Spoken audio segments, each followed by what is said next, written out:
नमस्कार मित्रांनो, शिक्षकांची व्यथा ह्या विषयावर मी बोलणार आहे. तर शिक्षकांचा जो कालावधी आहे, शिक्षण सेवक कालावधी, तो 2000 साली चालू केला. की का केला? तर त्या काळी आर्थिक परिस्थितीमुळे केला असेल. पण त्या काळी आर्थिक परिस्थिती झाली म्हणजे काय, तिथून पुढं वर्षभर चालू साल परिस्थिती तशीच राहते का? नाही राहत, बरोबर का?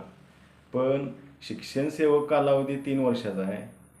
आत्ता परिस्थिती किती महागल्या, त्या काळी किती महागाई होती आणि आत्ताची किती महागाई सांगा बघू. 2002 आत्ता 2025 आहे.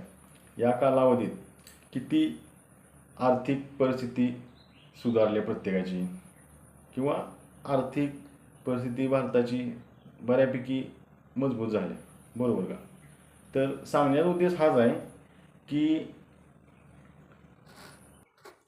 जो काही 16-15 हजार रुपये पगार मिळतो शिक्षकाला 3 वर्ष, त्या 15-16 हजार या तुटपुंजी पगारात तेच भागते का? तुम्हीच सांगा. आता तुम्हाला सांगतो, आता बाहेर जर जायचं म्हणलं तर 5 रुपयाचा साबण आता 10 रुपयाला मिळतोय. 1 रुपयाची काळीपेटी 5 रुपयाला मिळते. खरं आहे का खोटं आहे ते सांगा. बरोबर आहे का चुकीचं आहे बघा. त्या काळी कितीला होती? 8 आण्याला काळीपेटी होती 2002ला. 4 आणा पण असेल ना, मी अंदाजानं सांगते. पण आता परिस्थिती कितीला आहे? 1 रुपयाला काळीपेटी आहे, पण त्यात काळे किती असतात? हाताच्या बोटावर मिळणं 20-25 काळे असतात, बरोबर का? म्हणजे सांगण्याचा उद्देश काय आहे की महागाई तर वाढल्याच, बरोबर का? त्या काळी रूम भाडं मिळत होतं 1000 रुपये, 500 रुपयाला महिन्याचं भाडं मिळत होतं. आता 5 ते 6 हजार रुपये खर्च आहे रूम भाड्याचा. पेट्रोलचा खर्च वेगळा. आता कोकणासारख्या दुर्गम प्रदेशात जो शिक्षक लागला आहे त्याला एस टी सोय आहे का सांगा बघू? 10ला किंवा 5ला पोरवर फिक्स गाडी आहे का? नाही. तर त्याला सायकल येणं, किंवा सायकली काय तुम्हाला माहिती आहे, चढ उतार आहे, एवढा चढ आणि एवढा उतार शक्य नाही. गाडी पर्याय नाही, वेळेत पोचायचं. नाहीतर मग वरनं येतोय तुम्ही, वेळेत पोचत नाही शिक्षक. ठीक आहे. मला सांगण्याचा उद्देश काय आहे की 16,000 पगारामध्ये शिक्षकाचं काही भागत नाही.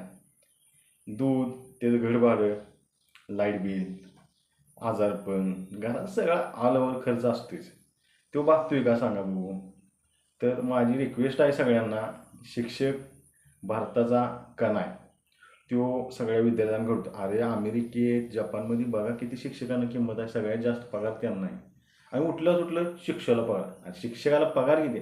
अरे तो दिवसभर, आता उद्या 1 तासाचं त्याला 1 तास शिकवायचा असेल तर त्याला 2 दिवस आधी त्याला त्या पाठाचा त्याला अभ्यास करावा लागतो, बरोबर आहे का? तो काय उठला गेला लेक्चरला असं काय नाही. कारण की देशातल्या सर्व विद्यार्थ्यांना घडवणारा तो एकच शिक्षक आहे, एकमेव. मला सांगण्याचा एवढाच उद्देश आहे की शिक्षकांचा पगार, तुम्हाला जर शिक्षण सेवक रद्द करायचं नसेल, शासनाला माझी विनंती आहे, शिक्षण सेवक कालावधी रद्द करायचं नसेल तर त्या शिक्षकाला एक थोडा तर जरा पगार वाढावा ही अपेक्षा आहे माझी वैयक्तिक. का? तर तुम्हाला सांगायचा उद्देश आहे की पहिला 20 रुपयाला दवाखान्यात जायला लागलं होतं. 20 रुपये होती दवाखान्याची फी, तर 500 रुपये लागते. 500 रुपये जायचं रत्नागिरीला, किंवा 40-40, 50-50 किलोमीटर दुर्गम भागातून जायचं. एखादा इमर्जन्सी, कुठली दवाखान्याची एखादी घटना झाली तर एवढ्या लांब जायला लागते. काय फुकट कोण कुणाला नेत नाही. लक्षात आलं का? हात केला, थांबवलं, तिथं जाऊन सोडलं, असा काही विषय नाही. ते फार फार पूर्वीपासून शिक्षकांना किंमत आहे. जसं की नालंदा त्या काळी विद्यापीठ होतं, तेव्हापासून शिक्षकांवर कोणी म्हणजे त्याच्या पगारावर किंवा त्याच्या ह्याच्यावर कुठल्याच गोष्टीवर असं म्हणजे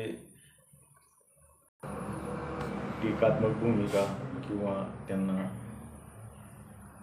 त्यांच्यावर चर्चा असं कधी घडत नव्हतं त्या काळी. आणि आत्ता पण असंच व्हावं माझी इच्छा आहे. शिक्षकांना जो काही आत्ताचा ज्या परिस्थितीतून जायला लागते त्यांना, ती परिस्थिती खूपच बिकट आहे असं मला वाटतंय. कारण की प्लीज शासनाला रिक्वेस्ट आहे की शिक्षकाकडे बघावं आणि त्यांच्या व्यथा आहेत त्यांच्या ज्या काही त्यांना कठीण परिस्थितीमधून जायला लागते, तर त्यांना आणि त्यांच्याकडे लक्ष द्यायला पाहिजे शासनानं, असं माझं मत आहे. तर तुम्हाला काय वाटतंय मला कमेंट्स करा, लाईक करा, शेअर करा आणि सबस्क्राईब करा. धन्यवाद.